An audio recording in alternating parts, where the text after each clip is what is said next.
Bonjour Vanessa. Bonjour Julie. Bon, écoute, je suis ravie de t'accueillir. Moi, j'avais envie que tu nous présentes un petit peu plus ton activité, qu'on en connaisse un petit peu plus sur toi et ton activité. Dis-moi. Ok. Alors, merci de m'accueillir chez toi déjà dans ce cadre vraiment très charmant. Moi, je travaille en hypnose sur Angers déjà depuis 2018. En hypnose. Oui. Du coup, est-ce que tu peux nous en dire un petit peu plus sur l'hypnose? Quel type d'hypnose? Parce que du coup, il y a l'hypnose de foire, mais j'imagine que c'est pas ça. Allez, Non. L'hypnose, c'est vraiment l'outil de l'inconscient, c'est l'outil du changement qui va travailler avec justement tous les conditionnements qu'on a pu recevoir dans notre vie et qu'on a mis en place souvent sur des systèmes de protection, de réaction à ce qui nous entoure, et notre inconscient, il va réagir à tout ce qui nous entoure par rapport à tout ce qu'il a vécu. Donc moi, j'aime bien travailler en hypnose en allant justement contacter cet inconscient, donc sans du tout faire intervenir le conscient et le mental, par exemple. Il y a plein de façons de procéder en hypnose. Beaucoup d'hypnothérapeutes vont travailler en hypnose ericksonienne ou comportementaliste avec des états de transe assez légers finalement dans l'interaction avec la personne. Moi, je ne travaille pas comme ça. J'aime bien emmener les gens dans des transes plus profondes, un peu plus somnambuliques même. Ouais. Et je vais leur proposer des métaphores qui vont s'adresser directement à l'inconscient, sans faire du tout intervenir le conscient ou le mental.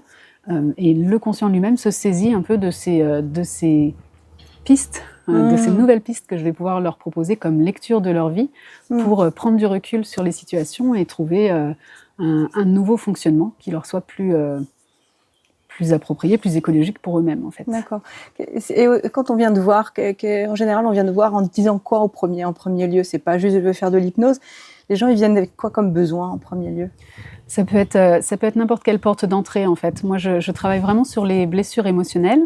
Donc c'est tout ce qui fait qu'on s'est construit et qui est la personne qu'on est à l'âge adulte en fait, avec tout ce qu'on a pu vivre dans notre enfance. Ça peut être n'importe quelle porte d'entrée. On peut très bien arriver avec, par exemple, un trouble du sommeil. Et puis, ce trouble du sommeil, il répond en fait, c'est comme une alerte du système nerveux qui est pas suffisamment apaisé pour pouvoir s'abandonner au sommeil la nuit. Donc, moi, je vais travailler sur cette fragilité-là, en fait, pour sécuriser la personne de manière à ce qu'elle puisse s'endormir et accepter de vraiment relâcher tout pour s'abandonner au sommeil pleinement. Donc ça peut être caché derrière une demande assez simple, un symptôme assez simple d'insomnie, par exemple, peut se cacher vraiment des traumatismes anciens, des problèmes de sécurité intérieure, beaucoup de contrôle, beaucoup de mental, un mental qui est suractivé, par exemple. Et donc mon travail, ça va être de pouvoir vraiment apaiser tout ça de manière à ce que la personne puisse relâcher. Et ça va donc par ce biais, travailler sur des blessures de l'âme, sans qu'on s'en rende compte finalement. D'accord. Alors, et tu vas justement nous reparler des blessures de l'âme, mais les blessures émotionnelles, on va dire, est-ce qu'il y a des typologies où finalement tu découvres des fois vraiment des choses avec surprise, où justement toi tu découvres rien et c'est simplement la personne qui va les reconnecter ces blessures? Finalement, les blessures, est-ce que c'est nommé ou finalement il n'y a pas besoin de les nommer et que ça soigne quand même? Comment ça marche? Il n'y a pas forcément besoin de les nommer. Il y a 5 grandes typologies qui sont identifiées avec tout le travail qu'avait pu faire Lise Bourbeau à ce sujet. Donc il y a la blessure d'humiliation, blessure du rejet, blessure de l'abandon, de l'injustice et de la trahison. Et donc ces blessures-là, on les porte tous plus ou moins en nous. Parfois il y en a une qui est un peu plus prédominante, ou alors elles vont réagir sur différents aspects de notre vie. On les porte tous plus ou moins, et puis parfois elles peuvent devenir tellement fortes qu'elles génèrent vraiment des mécanismes de protection très forts qui vont s'ils ont été utiles à un certain temps dans notre vie, qui vont se révéler un peu invalidants en grandissant finalement, parce qu'ils vont être trop venir étouffer la personne dans sa vie et dans ses fonctionnements. D'accord. Et du coup, je voulais rebondir parce que tout à l'heure, tu disais qu'il y avait une autre type d'hypnose vers lequel finalement tu allais aussi faire travailler les gens. Donc là, au niveau des blessures, vers où tu veux les emmener aussi? Comment tu peux les emmener autrement? Pour terminer là sur cette blessure émotionnelle qu'on retrouve chez la majorité des personnes et qui sont plus ou moins activées, elles étouffent quelque part l'enfant intérieur de la personne. Son enfant intérieur, hein, c'est ce petit être qu'on a tous en nous, à l'intérieur de nous, c'est un peu notre être original. C'est cette étincelle de vie qu'on porte tous et qui est un petit peu étouffée par les conditionnements de vie, les conditionnements de nos parents, de la société, de tout ce qu'on a pu vivre dans notre histoire, qui se sent un peu en réaction à tout ce qui lui est hostile ou qui lui fait peur. Il va s'en protéger et il va un peu s'étouffer, cette personnalité-là. Donc, par le biais de l'hypnose, on peut, en apaisant ces blessures-là, permettre à l'être de retrouver sa dimension pleine et entière, et de retrouver sa sécurité intérieure, de retrouver cette sécurité lui permet de s'épanouir, de se révéler au monde dans son authenticité. Dans son authenticité, ouais, donc là, on est vraiment sur un aspect plus de développement personnel, dans notre vie ici et maintenant. Qu'est-ce qu'on a à libérer pour pouvoir avancer sereinement. Une autre façon de procéder, c'est de travailler, par exemple, on a tout l'aspect du développement personnel, mais on peut aussi prendre un petit peu plus de recul, et puis en intégrant un petit peu les concepts, par exemple, de réincarnation. Si on prend un processus plus évolutif, un peu plus large que notre vie incarnée ici aujourd'hui, donc il y a le processus de développement personnel, et puis on peut prendre un plan plus large et parler vraiment du processus d'évolution de l'âme. Si on considère, par exemple, qu'une âme va venir s'incarner dans un certain nombre de vies à travers lesquelles elle va pouvoir apprendre des choses, évoluer dans chaque vie pour traverser des épreuves et à chaque fois en apprendre quelque chose. Un chemin d'évolution. Chemin d'évolution qui lui permet toujours de se libérer un petit peu plus à chaque fois et d'évoluer pour atteindre un niveau vraiment de paix et d'authenticité complète par rapport à de libération en fait complète. Donc ce chemin-là, je le travaille aussi à travers l'hypnose spirituelle de régression. Donc c'est une hypnose de régression dans les vies antérieures. Alors ça présuppose d'adhérer au concept des vies antérieures, mais en fait c'est pas un prérequis. Pas un prérequis. Puisque la suggestion que moi je vais proposer à l'inconscient, quand j'amène les gens dans ce type d'hypnose, c'est de pouvoir leur dire, voilà, maintenant, j'aimerais que la personne ait accès à des représentations de cette vie ou d'une autre vie qui ont un impact aujourd'hui sur sa vie actuelle, qui vont répondre à cette problématique que cette personne rencontre aujourd'hui. Après, peu importe que ce soit une vie antérieure réelle ou une projection mentale, une projection de l'inconscient. Une métaphore que l'inconscient utilise pour faire visualiser une scène particulièrement, qui va servir de base à un travail thérapeutique ensuite. D'accord. Ok. Voilà.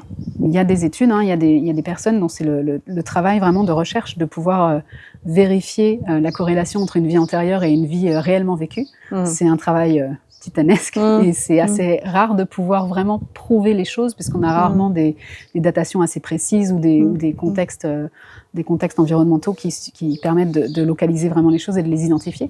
Il y a des gens qui y arrivent quand même, mais peu importe finalement. C'est pas ça l'intérêt. L'intérêt, c'est qu'est-ce qu'on a comme visualisation, à quoi est-ce qu'on accède comme information, comment ça résonne pour la personne et comment, à partir de ce matériel-là, on peut débloquer des situations qui nous occupent dans la vie présente aujourd'hui. Ce qui nous importe, c'est toujours la problématique de la personne ici et maintenant son incarnation ici et maintenant. C'est ça, c'est pas tant d'aller une recherche de quelle vie j'ai vécu avant que plutôt d'aller choper est-ce que c'est réel ou pas réel. Au final, c'est plutôt revivre des choses sous forme de métaphores et d'histoires pour les ramener à l'ici et maintenant et que ça vienne débloquer un peu comme un conte initiatique. Est-ce que c'est réel ou pas? C'est surtout de le ramener dans cette vie d'ici pour que ça vienne débloquer et ramener la paix. En fait, c'est toujours finalement ce que tu recherches aussi, même sous cette forme-là. Voilà, c'est toujours la recherche, c'est toujours de pouvoir libérer la personne, qu'elle puisse avancer plus sereinement dans sa vie, plus libre, plus authentique, et qu'elle puisse vraiment s'autoriser à être elle-même pleinement, quoi. Parce que tous nos freins et toutes nos croyances nous empêchent souvent d'être nous-mêmes, tout simplement. Donc du coup, ce que je comprends bien, c'est qu'il y a donc deux modes, de manière d'aborder l'hypnose.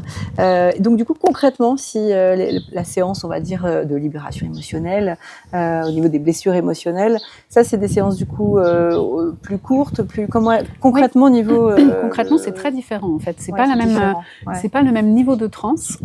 La séance d'hypnose sur les guérisons des blessures émotionnelles, c'est une séance d'hypnose sur un format assez classique en hypnose qui dure à peu près 1 heure. On a un petit temps d'échange en démarrage de séance. Moi, je demande à la personne ce qui l'amène aujourd'hui, pourquoi est-ce qu'elle vient me voir.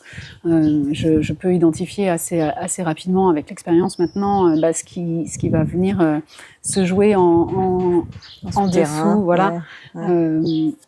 Et puis, je vais choisir mes métaphores en fonction de ça. Ça dure à peu près 1 heure. Là, le sujet, le consultant, il est vraiment dans une transe profonde, très passive. C'est un grand temps de relaxation et de récupération pour les consultants qui sont vraiment dans un lâcher-prise qui est assez intéressant et qui est assez facile à obtenir dans ce type de séance. Il y a beaucoup de gens qui s'inquiètent de leur réceptivité et ça m'est arrivé en quelques années, là, ça m'est arrivé 1 ou 2 fois de rencontrer des gens qui vont avoir de la difficulté à se relâcher, mais c'est quand même très rare. Le climat de confiance qui est instauré, la façon de procéder qui est très douce, permet vraiment aux gens d'accéder à ces niveaux de transe-là qui sont très régénérants. Oui, d'accepter étape par étape. Finalement, il n'y a rien en force, en fait. Tu vas toujours doux. Avec eux pour c'est très accompagné, c'est très doux. Et puis, comme il n'y a pas d'interaction, le sujet est vraiment libre. De m'écouter, de ne pas m'écouter. Il y a toujours une part inconsciente qui va entendre ce qui se passe. Donc c'est à ça, cette part-là que je m'intéresse. Le conscient, lui, peut aller ailleurs, c'est pas un problème. C'est ça, c'est quand tu dis qu'il n'y a pas d'interaction, tu les emmènes, mais finalement tu ne sais pas exactement. À l'intérieur, ça leur appartient. Et donc finalement c'est très intime, ils ne sont pas du tout obligés de te dévoiler quoi que ce soit. Exactement. Ils vont travailler finalement tout seuls par ta guidance. Oui, ça. Exactement. Et c'est ça qui est vraiment intéressant avec... par exemple, avec les populations, les jeunes, les adolescents qui parfois ont été voir des psychologues et s'y sont pas retrouvés parce que c'est intrusif pour eux, ils n'ont pas envie de parler forcément. Il y a des moments où c'est pas forcément très confortable. Là, ils ont besoin. Moi, j'ai besoin simplement qu'ils me disent un petit peu, même si c'est vague pour eux, leur problématique, juste un petit peu. Qu'est-ce qui les a amenés ici et qu'est-ce qu'ils aimeraient bien avoir comme résultat. Qu'est-ce qu'ils aimeraient bien. Qu'est-ce qu'ils aimeraient bien retrouver? Ça peut partir juste avec, moi, je voudrais me sentir juste apaisée. Ok, moi, je peux partir là-dessus, ça ne me pose pas de problème. Et le travail se fait comme ça, vraiment dans l'inconscient. Il n'y a rien à rechercher, il n'y a pas d'intrusion, en fait. Le travail en hypnose spirituelle de régression, il est un peu différent. J'amène une induction aussi qui est très douce aussi, mais le sujet va rester dans une transe vraiment réactive, c'est-à-dire que je vais lui demander, une fois qu'il est dans le bon niveau de transe, je vais lui demander ce qui se passe pour lui, qu'est-ce qu'il ressent, qu'est-ce qu'il voit, s'il y a des images qui lui viennent, s'il entend des choses, s'il ressent des choses dans son corps. Et c'est là beaucoup plus interactif. Donc en gros, tout le film qui se passe à l'intérieur de lui, tout ce qu'il ressent, tout ce qu'il voit, et finalement, il te le rapporte toujours en ayant les yeux fermés dans cet état-là. C'est ça. Lui, il est dans sa transe, vraiment dans sa transe. C'est vraiment comme dans une bulle. Moi, la suggestion que je demande, c'est de pouvoir qu'il puisse aller à un endroit qui est important pour lui aujourd'hui, qui va lui permettre d'éclairer sa vie aujourd'hui. Et donc, il va me raconter tout ce qui lui vient. Et je vais lui poser les questions qui vont lui permettre d'évoluer dans la séquence à laquelle il accède, pour qu'on puisse voir justement, par exemple, vous voyez une scène dans une maison, qu'est-ce qu'il y a d'important à voir pour vous aujourd'hui? Donc, le fait de questionner comme ça, c'est l'inconscient ou une grande conscience même. On prend un peu plus de recul dans ce type de séance, donc on va plus parler de grande conscience, par exemple, que d'inconscient.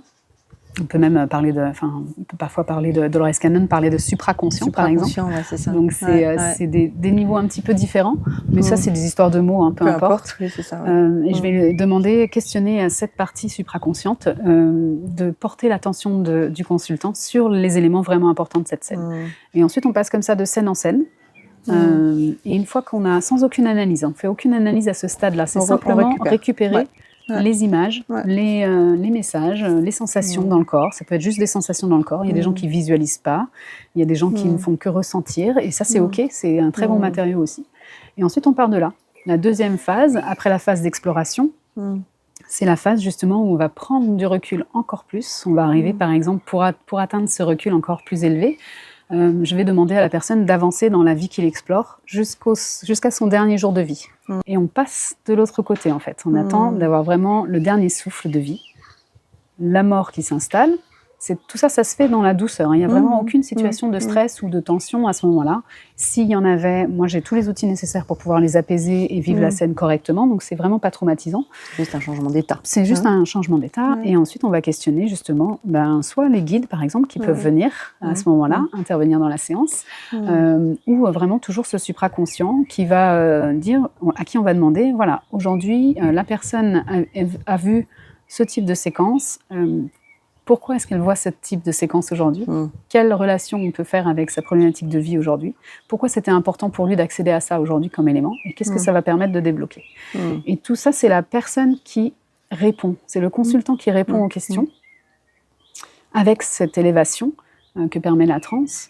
Et ça lui donne vraiment un angle de vue beaucoup plus large, beaucoup plus sage. Un point de vue vraiment du point de vue de l'âme qui permet de débloquer toutes les petites choses qui dans le quotidien dans l'ego voilà. C'est ça, on sort de l'ego, on sort du mental et on a une perception beaucoup plus fine, beaucoup plus sage de ce qu'on peut vivre dans notre vie. Donc c'est vraiment très très apaisant, et le fait de ressentir ça et d'avoir cette nouvelle lecture avec un regard plus sage sur notre vie, ça permet énormément de compréhension et de guérison. Et combien de temps, du coup, dure ce genre de séance ? Là, on est plus sur des formats vraiment longs, entre 2h30 et 3h30. D'accord. Ça peut, je crois que la séance la plus longue que j'ai faite jusqu'à présent, c'était 3h45. Ok. Et c'est un temps qui, pour le consultant, il n'y a plus de notion du temps, en fait. Le temps paraît très court. Et ils sont souvent très surpris quand ils voient l'heure qu'il est à la fin de la séance. Parce que pour eux, c'est passé extrêmement vite. Quand on est plongé dans l'histoire, c'est comme quand on est dans un bon film. Les 3 heures d'Avatar, on les voit pas passer, mais c'est exactement pareil, en fait. On est vraiment Et alors, du coup, qu'est-ce qui permet donc, vu qu'il n'y a pas de notion de temps totalement, pas comme l'hypnose, on va dire, sur lequel que tu fais en 1 heure, là, effectivement, c'est une autre démarche. Quand est-ce que tu sais que tu arrives à la fin de ta séance ? Qu'est-ce qui te permet de dire on arrive à la fin ? C'est quoi la fin, finalement ? Alors moi, je monitore quand même le temps. Quand même. Parce qu'on peut pas... On pourrait faire une séance d'une journée, je ne sais pas si ça aurait grand intérêt, parce qu'il faut quand même un temps d'intégration aussi à partir des messages. Moi, quand j'ai 3 éléments de vie, par exemple, 3 moments importants de vie, 3 séquences qui sont arrivées, c'est déjà suffisant. C'est déjà suffisant pour en sortir un matériel qui soit important pour la personne. Parce qu'il y a vraiment tout un travail d'intégration à faire, et c'est ça presque le plus important de la séance. Il y a le temps exploratoire qui est intéressant, mais on n'est pas du tout là pour de la curiosité et pour venir voir qui on a été dans des vies passées. On est là pour voir quelles étaient les problématiques qui rentrent en résonance. Donc on parle de la problématique pour pouvoir la résoudre et qu'elle ne vienne plus impacter la vie actuelle. Donc quand tu parles d'intégration, c'est quoi concrètement ? L'intégration, quand tu dis qu'il y a l'expérience d'exploration et l'intégration, tout ça, ça se passe dans la même séance, on est d'accord ? Oui, tout ça, ça se passe dans la même séance. Et l'intégration, du coup, concrètement, comment tu... L'intégration, c'est vraiment le moment où... on passe il y a quelques phases avant l'intégration. Il faut d'abord y avoir cette prise de conscience de qu'est-ce qui s'est joué dans ces séances. Par exemple, qu'est-ce que je pourrais donner comme exemple ? Ça peut être, j'ai l'exemple d'une consultante qui était venue et qui avait des problématiques relationnelles. En amitié, par exemple, elle n'arrivait pas à s'engager dans l'amitié sur des longues périodes. Elle arrivait très facilement à nouer du contact, mais à chaque fois, ça restait assez superficiel. Elle n'arrivait pas à créer des relations profondes qui durent dans le temps. Il y avait quelque chose par rapport à ça. Ce qui était venu, par exemple, en résonance avec ça dans son exploration, c'était des relations en fait, où elle était dans un système, elle était orpheline dans les vies qu'elle avait pu vivre, qui étaient revenues. Et il y avait ce moment, il y avait cette blessure de l'abandon qui était extrêmement présente. Donc, limiter dans sa vie actuelle la possibilité d'accueil des amitiés profondes, par exemple, dans le temps, ou de s'investir vraiment profondément dans une relation, c'était presque dangereux, puisqu'il y a ce risque d'abandon, ce risque que ça se termine et que ça fasse souffrir la personne tellement que pour s'en protéger, on ne s'investit pas beaucoup dans ses vies. Cultiver l'abandon futur, finalement, c'est ça. Par crainte de cette blessure de l'abandon, elle se protégeait trop et donc ne permettait pas de relation profonde de s'installer. Donc ça lui a permis de comprendre tout ça. Ça lui a permis de pardonner. Le travail d'intégration, il est beaucoup en résonance avec le pardon. Et le pardon, c'est pas accepter les choses ou pardonner ou excuser tout ce qui s'est passé. C'est simplement dire, ok, ça, effectivement, c'est une réalité. Il y a une blessure qui est là. Il y a quelque chose que je crains. J'en prends conscience. Je l'acte. Et aujourd'hui, je peux me défaire de ça parce que j'ai compris que je peux aussi faire autrement. Que ça, cette surprotection que j'ai mise pour pas m'impliquer beaucoup dans les relations, c'est par crainte d'une blessure. C'est en gros l'acceptation. Si on en prend conscience, prend conscience et l'acceptation. On peut comprendre tous les mécanismes qui se mettent en place et se dire, mais aujourd'hui, je suis d'accord de risquer de m'impliquer un peu plus profondément dans une relation parce que j'aurai des relations plus authentiques, plus vraies, je n'aurai plus ce sentiment de solitude, d'incompréhension. Je me sentirai vraiment soutenue, accompagnée dans ma vie, en toute sécurité. Voilà. Des relations peuvent se terminer, mais ça c'est ok, on peut être apaisé avec ça. On peut dire qu'il y a des moments dans la vie où on est plus proche, moins proche de certaines personnes, et puis garder toujours les bonnes choses, se libérer du reste. Chacun a son chemin, et puis il y a des relations des fois qu'on perd de vue dans notre vie, et ça ne fait pas de nous de mauvaises personnes ou des gens qui ne sont pas aimables. C'est vraiment pouvoir s'autoriser à vivre ça en toute sécurité, en sachant qu'il peut y avoir une fin. Ouais. Donc en gros, il y a quand même une notion de profondeur plus, c'est-à-dire que l'hypnose dont tu as parlé en premier lieu, c'est déjà super dans l'ici et maintenant, etc. Mais là, on a l'impression qu'on va quand même, en fait, derrière, quoi. C'est pas juste dans la vie d'aujourd'hui déjà, et ça va beaucoup plus profondément. Donc, tu peux proposer des passerelles, c'est-à-dire des gens que tu as vus, on va dire, en hypnose en séance d'une heure. On refait une passerelle avec vraiment une hypnose de régression, et pour autant, ça fait gagner aussi un temps énorme, peut-être sur la. On peut, comme on travaille toujours sur ces blessures, c'est toujours un peu les mêmes blessures qui reviennent. C'est les blessures émotionnelles, c'est les blessures de l'âme en fait. Donc on travaille toujours sur ces mêmes blessures et on peut les apaiser avec les deux techniques. Simplement, effectivement, avec une séance de guérison émotionnelle, on mettra peut-être plus de temps, il faudra peut-être plus de séances, il faudra peut-être 3, 4, 5 séances. Là où en une séance d'hypnose spirituelle, on peut aller beaucoup plus profondément parce qu'on va aller justement là exactement où la personne est blessée. On aura plus de contexte, on aura plus de clés de compréhension et plus de leviers d'évolution plus facilement en une séance. C'est pour ça aussi qu'elles sont beaucoup plus longues. Donc là, il y a deux façons de procéder. Soit les gens viennent directement en demandant une séance d'hypnose spirituelle de régression parce qu'ils sont intéressés par ça, parce que le chemin évolutif de l'âme, c'est quelque chose qu'ils connaissent, c'est quelque chose qui leur parle, et ça peut être aussi parce qu'ils se rendent compte qu'ils ont des patterns de répétition dans leur vie, des schémas qui se reproduisent toujours, qu'il y a toujours la même chose qui se produit et dont ils n'arrivent pas à se dépatouiller. Donc ils vont chercher plus loin, en général dans le développement personnel, au bout d'un moment, quand on avance, à un moment quand on voit que on n'arrive pas, qu'on reproduit quand même, on se dit il y a peut-être autre chose qui bloque, peut-être que ça vient d'ailleurs aussi. Donc c'est là où soit il y a le transgénérationnel, les constellations familiales, et là effectivement les vies antérieures. Il peut y avoir des choses qui sont récupérées de nos aïeux, il peut y avoir beaucoup de mémoires, il peut y avoir aussi des mémoires de vie antérieure. Et puis ce que je voulais dire aussi, c'est que dans ces situations-là, l'autre porte d'entrée, ça va être des gens que j'accompagne en séance, par exemple en hypnose de guérison de l'enfant intérieur, sur des séances d'1 heure, que je vais accompagner un certain temps, et puis qui vont s'apaiser, et puis finalement une situation va se reproduire quand même. On voit que ça va revenir. Il y a quand même quelque chose qui refrappe à la porte. Souvent c'est beaucoup moins fort, mais ça revient quand même. Donc là, la personne revient en disant tout allait bien, on avait bien avancé, j'avais bien travaillé, et puis là, il se passe ça, et je sens qu'il y a quand même quelque chose qui se passe. Et à ce moment-là, moi, ça m'est arrivé cette semaine en séance, où j'ai reçu à nouveau une dame que j'avais suivie il y a quelque temps. Et donc là, je lui ai dit, peut-être ce serait intéressant d'aller voir s'il n'y a pas quelque chose de plus que tout ce qu'on avait déjà travaillé. On avait vraiment travaillé sur beaucoup de choses. C'était très intéressant, très riche. Et puis elle avançait très très bien dans ses séances. Donc c'était aussi un sujet que je savais qu'il allait être bien réceptif aussi pour ce travail-là et qui avait cette compréhension, cette ouverture à qui je pouvais proposer ça. Donc là, je lui ai proposé de découvrir un petit peu l'hypnose spirituelle de régression. Donc, je lui ai donné tous les éléments pour qu'elle comprenne un peu ce que je lui proposais. Et puis, je lui ai demandé d'y réfléchir et que si elle se sentait prête à ça, de venir faire une séance pour qu'on aille voir un peu plus loin, avec un peu plus de recul, ce qu'on pouvait trouver par rapport à cette problématique. Tu te trouves confrontée des fois avec vraiment des clients qui peuvent... Alors, l'hypnose, bon. Mais après, régression, est-ce que ce mot régression fait peur, en fait? L'hypnose, déjà. L'hypnose conserve, même si c'est beaucoup plus répandu aujourd'hui. Il y a énormément de travail en hypnose qui est fait de plus en plus. C'est très bien. Il y a de l'hypnose même beaucoup plus dans les milieux soignants, à l'hôpital, etc. Donc, il y a une crédibilité de l'hypnose qui s'est quand même installée ces dernières années. ça garde quand même une aura assez mystérieuse pour beaucoup de personnes. Il y a encore beaucoup de personnes qui viennent me voir en disant je ne sais pas trop où je vais, j'ai un peu peur de ce que je vais trouver. Voilà. Donc là, ces gens-là, je les rassure, parce que justement, moi, je ne vais pas aller dans l'intrusion ou aller replonger dans des choses ou les questionner sur des séances comme ça.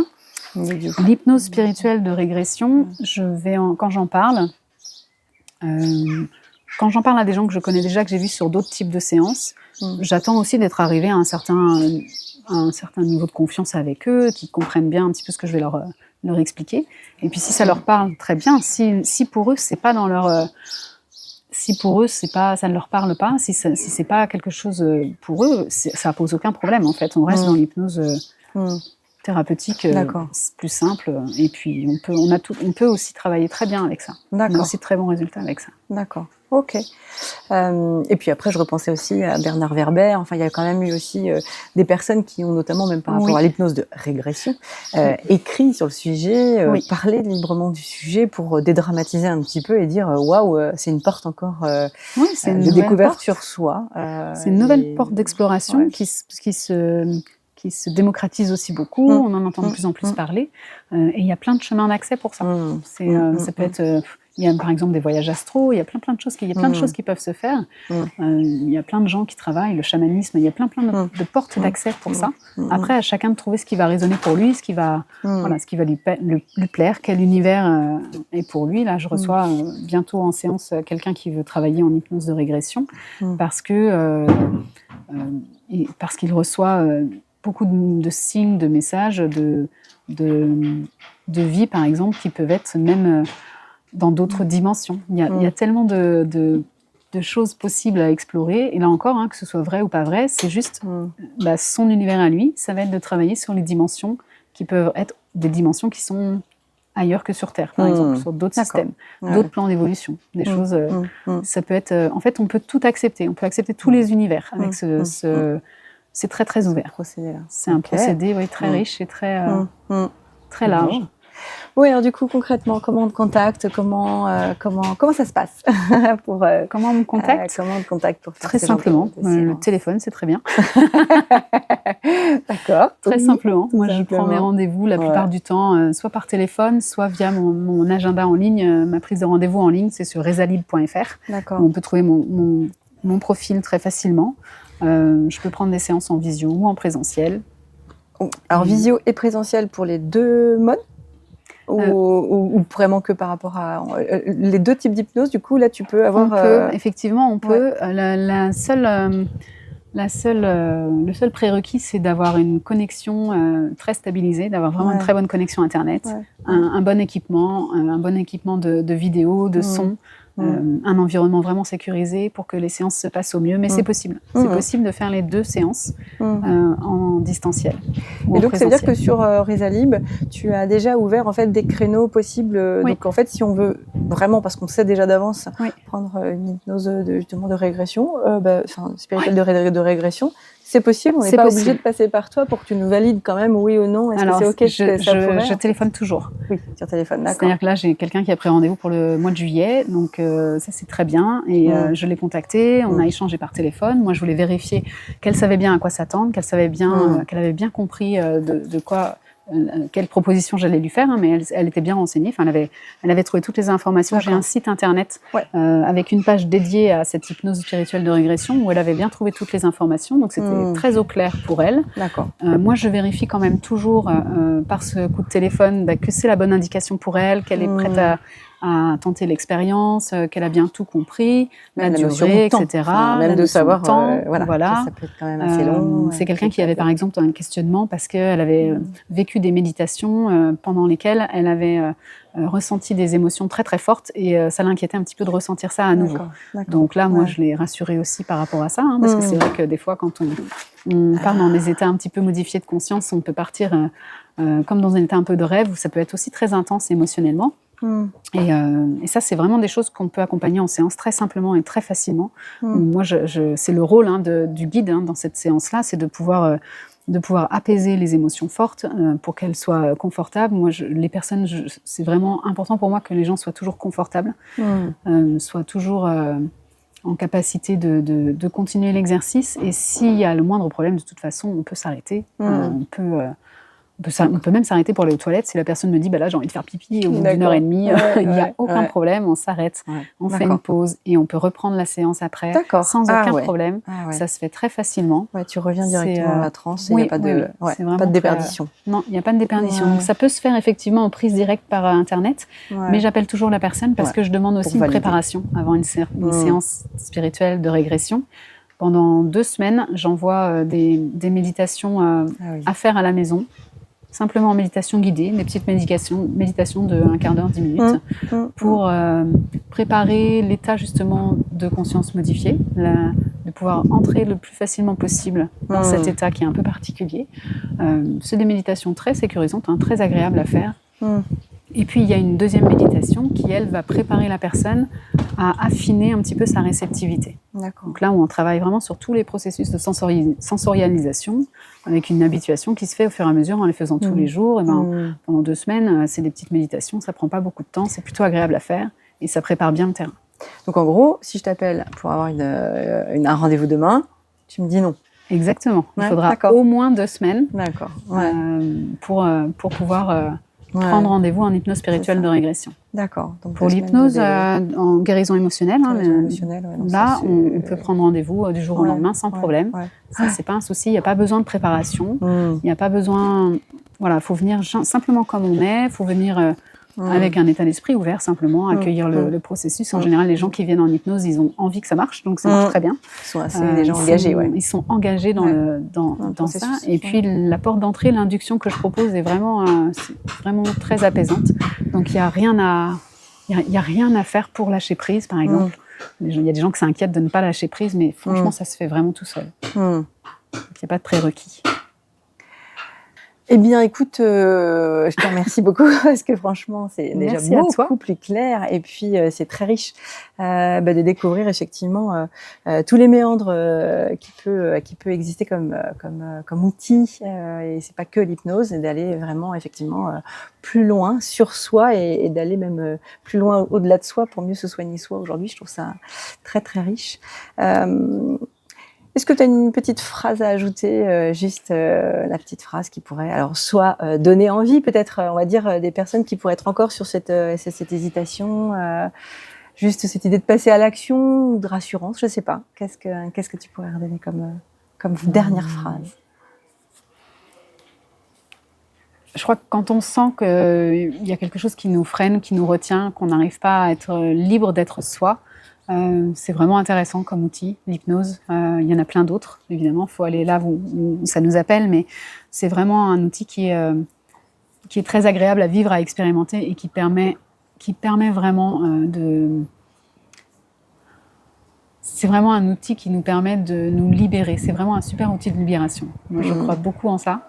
Ça nous fait respirer, ça nous fait prendre notre vraie place, ça nous fait vraiment, on peut poser un peu les valises et puis avancer sur notre chemin, vraiment se révéler soi et être libre d'être soi. Ouais, et à son rythme. À la fois rapidement aussi, parce que je comprends, ça peut quand même aller aussi vite. C'est un outil de transformation très rapide. Très rapide. Ouais. En hypnose, quelques séances suffisent. Moi, j'en demande toujours 2 parce que j'aime bien, déjà la première séance, les gens sont quand même toujours un peu dans l'observation, c'est normal, ils viennent découvrir une pratique. Ils découvrent qui tu es. Voilà, ils découvrent un peu tout le cadre, tout le fonctionnement, donc on a des très belles séances en première séance. Et j'aime bien faire une deuxième séance assez rapprochée pour aller un tout petit peu plus loin, consolider les choses et que ça dure dans le temps, que ça ne revienne pas au bout de 6 mois, que les choses ne lâchent pas, que ce soit vraiment un travail consolidé. Après, en moyenne, les gens qui viennent me voir en hypnose comme ça, le guérison de l'enfant intérieur ou des blessures émotionnelles, en 3-4 séances, on a déjà beaucoup avancé. Il y a déjà beaucoup de libération et on est bien mieux après. Okay. Voilà. Bon. Merci beaucoup Vanessa. Merci Julie, merci pour ton accueil. Merci. Donc, il y a la blessure d'humiliation, la blessure d'injustice, la blessure du rejet. On était bien partis, c'est con, c'est clair. Oh putain. Allez, attends,